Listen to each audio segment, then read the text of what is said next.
É uma honra estar fazendo parte hoje aqui desse primeiro simpósio. Agradeço o convite do deputado. Eu sou profissional de educação física.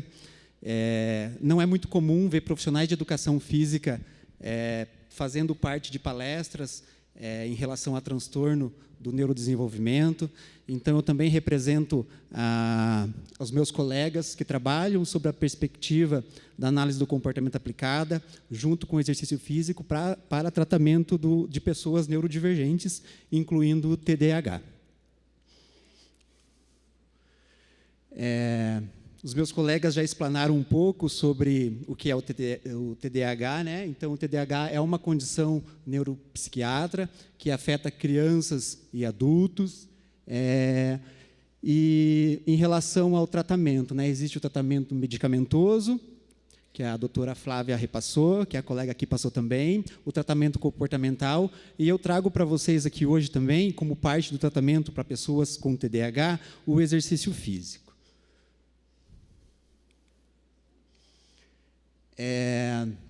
Existe esse lema do Thomas William Shakespeare, não é o mesmo Shakespeare do teatro, tá? O Tom Shakespeare, ele é um ativista e sociólogo, uma pessoa com deficiência, que defende a causa da inclusão de pessoas que estão dentro de um transtorno e que falam sobre esse transtorno. Então, ele cita ali, nada sobre nós sem nós. É um alerta para as autoridades que cada vez mais convidem pessoas que estejam dentro de um transtorno a participar, assim como o deputado nos trouxe aqui, e eu sei que tenho colegas que são palestrantes que também têm TDAH, que são TDAHs, e estão falando aqui com muita competência. Então, esse lema, né, ele fala de pessoas deficientes, mas ela também expande para pessoas neurodivergentes, como o TEA, o TOD, o TDAH. Então, eu gosto muito dessa fala, porque eu já sigo alguns dos meus colegas aqui há algum tempo, e eu sei que quando a pessoa está dentro de um espectro, dentro de um transtorno, e ela tem competência para falar sobre aquilo, a gente que também tem TDAH, como eu, me sinto muito acolhido. Antes da gente falar em exercício físico, em esporte, em atividade física, é interessante a gente entender um pouco o que é cada coisa. Tenho certeza que todo mundo aqui vai começar o exercício físico na segunda-feira, né? Quem não promete vai ser para terça ou para o mês que vem. Mas existe uma diferença entre atividade física e exercício físico. Quem aqui faz exercício físico? Bastante. Quem faz atividade física? Quem vai começar segunda-feira? A maioria.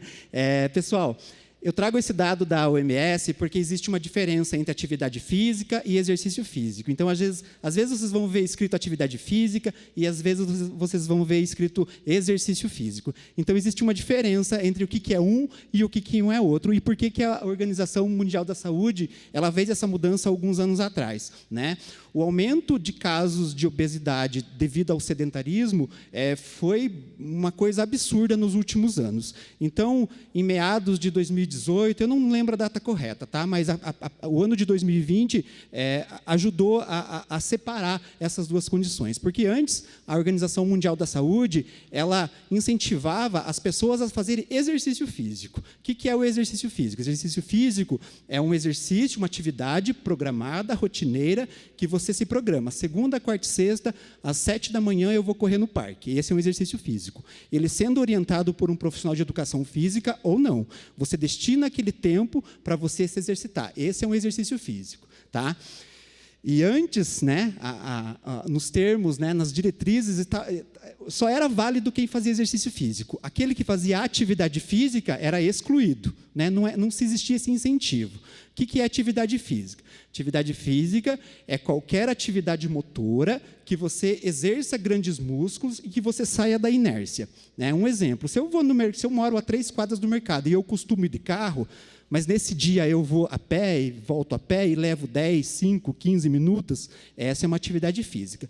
Então, o incentivo dos órgãos, né, das diretrizes da OMS, é que as pessoas façam atividade física, porque nem todo mundo tem tempo de se exercitar, né? Nem todo mundo pode ir até a academia, nem todo mundo, né, pode ir no parque de manhã ou fazer uma caminhada. Então, ela incentiva que as pessoas cada vez mais, né, saiam da inércia e façam coisas que elas conseguem fazer a pé, né? Ir até o ponto de ônibus, né, andar 2 quadras, fazer um alongamento. Então, ela incita as pessoas para cada vez mais saírem, né, dessa zona de conforto e saírem do sedentarismo. Um agravante que aconteceu depois da pandemia, né, no ano de 2020, todo mundo ficou muito mais em casa, né?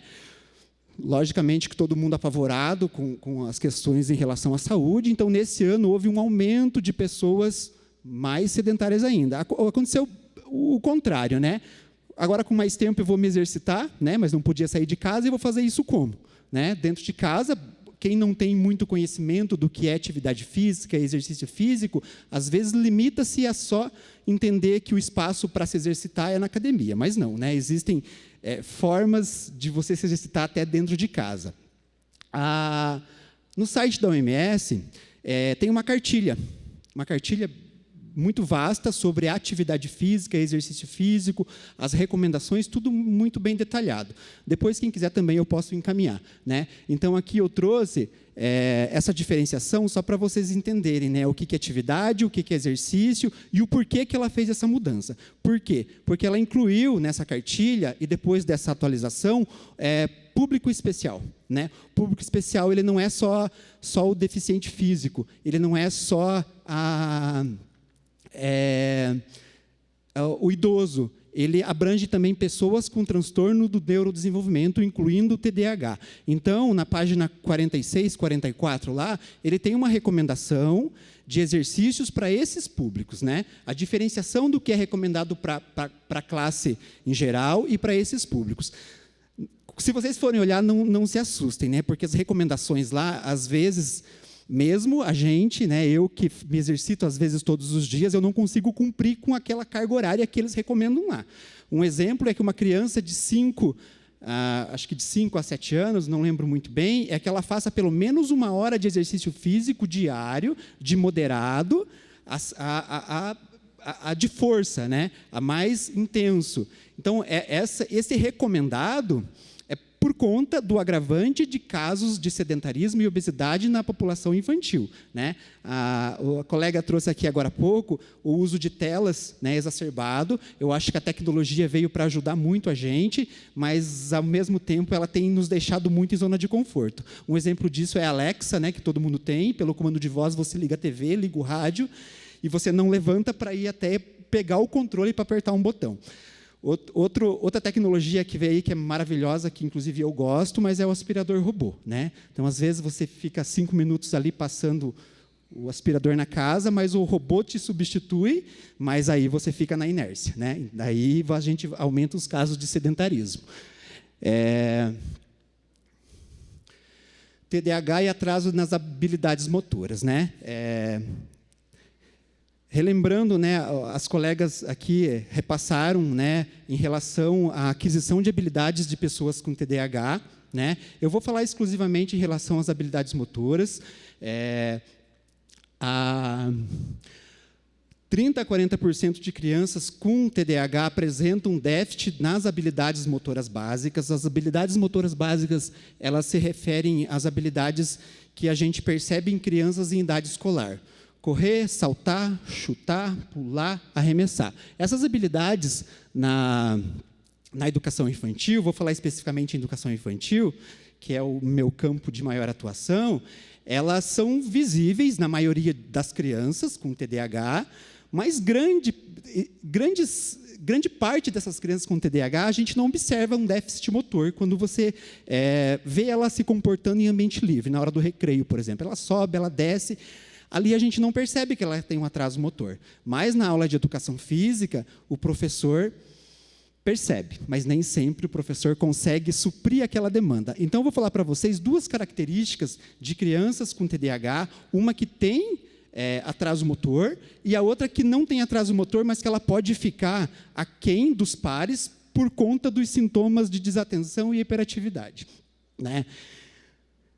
Dificuldade na aquisição de novas habilidades. Durante o ensino do desenvolvimento das habilidades, lá na primeira infância, lá no 2º, 3º ano, existe aula de educação física, aula de dança, aula de psicomotricidade, né? Isso tanto na escola pública quanto na escola particular. Na escola pública existe uma defasagem, eu acho que de inserir mais aulas de educação física na grade semanal. Tem escola que é só uma vez por semana, é pouquíssimo, né? Tem escola que é 2, tem escola que não é o professor de educação física que dá aula de educação física, é outro profissional de outra área, então isso aí também já é uma coisa bem ruim. Mas, olhando para aquela criança que apresenta atraso nas habilidades motoras básicas, para quem não é do campo da educação física, do desenvolvimento motor, o nosso desenvolvimento motor ele acontece por hierarquias, né? A gente tem a fase fundamental, antes a fase rudimentar, depois a fase especializada. Essas 3 fases são muito importantes para a criança. Por quê? Depois do 3º, 4º ano, né, lá quando a criança está saindo do fundamental e vai já para a 5ª, 6ª série, acho que todo mundo conhece os jogos de coletivo, jogos de rua, jogos de recreio, que são queimada, betes, enfim. Esses jogos são chamados de jogos pré-desportivos. Se a gente perceber, esses jogos eles possuem um número muito grande de regras sociais. Você perdeu, você sai, você ganhou, você vai para outro grupo. Então, essas regras sociais, elas preparam o indivíduo para os jogos esportivos, basquete, vôlei e futebol, né? Crianças com TDAH, devido aos sintomas, né, de desatenção e hiperatividade, eles podem ficar aquém dos pares em relação a esses jogos. Por quê? Né? O jogo de queimada lá tem 5 regras. É um jogo dinâmico, onde o participante precisa fazer a leitura do contexto que está acontecendo, correr da bola, pegar a bola, acertar o colega, voltar para o fundo.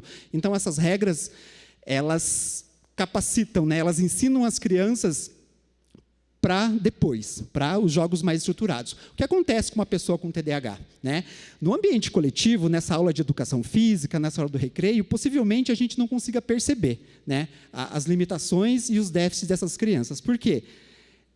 O comportamento imitativo, geralmente, as crianças com TDAH, elas possuem, elas não têm essa inabilidade, elas seguem os pares, então elas se comportam conforme o outro está se comportando. E num jogo tão dinâmico, onde o professor está dando aula, ele não consegue se atentar se essa criança está tendo realmente dificuldade. O que vai acontecendo? Os outros vão entendendo o contexto do jogo, os outros vão indo para jogos mais sofisticados, vão entendendo as regras, e aquela criança com dificuldade de entendimento, né, do que está acontecendo aqui, ela vai ficando aquém. Ela vai ficando para trás. Ela pode insistir e aprender, e, enfim, né, se o professor perceber essa dificuldade de ensiná-la, mas ela também pode acabar que, eu coloquei evasão escolar ali, mas está mais relacionada à evasão das aulas de educação física. Tá? Ela vai se auto-excluindo desse contexto. Né? Acontece muito, aconteceu comigo. E qual que é o agravante disso? É a desmotivação. Né? No momento que eu estou incluso num contexto de exercício físico, que para mim é sensacional. Criança com TDAH, eu penso que o momento mais feliz da grade escolar é a hora do recreio, alguns momentos livres que as professoras levam elas para fora para fazer alguma coisa externa, e a aula de educação física. Se eu estou inserido num contexto que para mim é muito prazeroso e eu quero muito participar, só que eu tenho dificuldades e ninguém olha para esse meu perfil de não conseguir fazer as coisas, eu vou me auto-excluir. Eu não vou querer participar mais, porque vai ficar chato. Né? Os outros vão perceber que eu vou ter dificuldade. Não vamos chamar o Márcio lá, não. Ele é ruim, ele perde. Mas não é porque eu não tenho habilidade motora, é porque eu não entendi a regra. Né? E isso acontece muito, muito mesmo. Né? Então, eu acho uma judiação, né? Nesse contexto da educação física, crianças que precisam de movimento, adolescentes que precisam de movimento, que faz parte do tratamento, porque o movimento, nessa fase, a gente já chama de exercício físico, não conseguirem acompanhar os pares. Então, eu trago esse alerta, porque eu sei que tem educadores aqui, tem profissionais da área da saúde, que às vezes a gente fala para os pais, mas ele participa da educação física? Participa. Só que a gente precisa saber se a qualidade dessa participação está sendo efetiva, né? Está sendo satisfatória, porque, às vezes, a criança não vai falar que ela não está participando, né? Que ela está tendo dificuldade. Ela fala que participa, mas ela fica lá, a gente chama aqui no Paraná de café com leite, né? O café com leite é você está ali aleatório, você participa pouco, mas a tendência é não participar, tá bom? Bullying, né? O bullying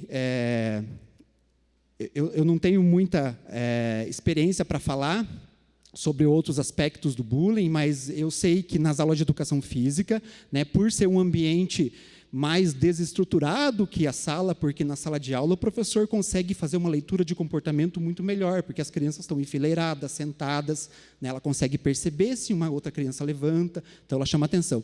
Na educação física, principalmente, eu acho que nas escolas do Estado, né, nas escolas públicas, o número de crianças é muito grande, 30 a 40 crianças. Né, e as aulas coletivas, elas são, né, para quem nunca viu, é uma loucura. É um professor para 30 crianças. E 30 crianças, 15 com transtorno, as outras 15 são hiperativas. Né? Então, é muito comum acontecer o bullying com crianças neurodivergentes nas aulas de educação física. Então, eu só trouxe esse dado para os meus colegas que são professores ficarem atentos, porque, às vezes, vocês não são professores de educação física, mas vocês são professores da matéria que acontece posterior à educação física. Então, geralmente, quando crianças que são vítimas de bullying apresentam sintomas, né, esses sintomas podem aparecer depois nos outros contextos.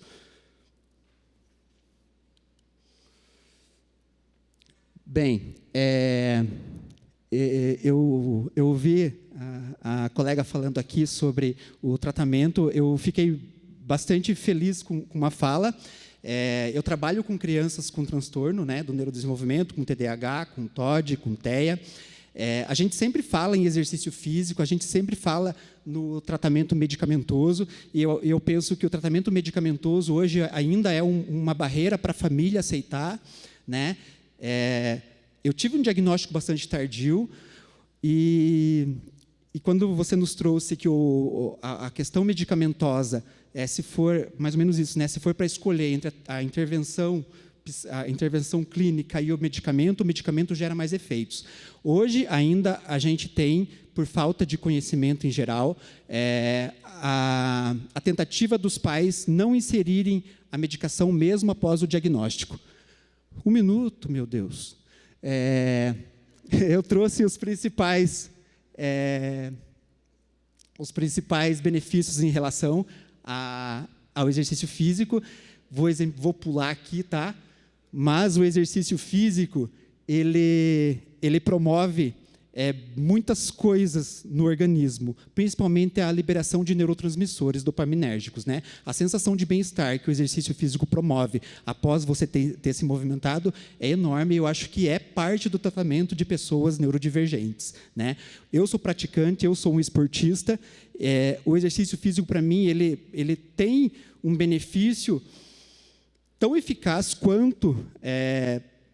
às vezes, eu não sei, né? Eu falo por experiência prática. O que eu sinto depois de ter realizado o exercício físico parece que eu tomei um medicamento. Só que eu sei que isso não é para todo mundo, principalmente para quem não começou. Esse efeito só é benéfico depois de algum tempo, né? Esse efeito reforçador que para mim tem é depois de algum tempo que o praticante faz. Então, a minha fala é que é para que a gente consiga ver o exercício físico como benefício. Eu sei que é difícil iniciar na segunda-feira, mas comecem pela atividade física, que é mais fácil do que o exercício físico. Pessoal, é isso. Ecoproj, que é a empresa que eu trabalho, e a gente fala em nome das crianças neurodivergentes também, tá bom? Obrigado.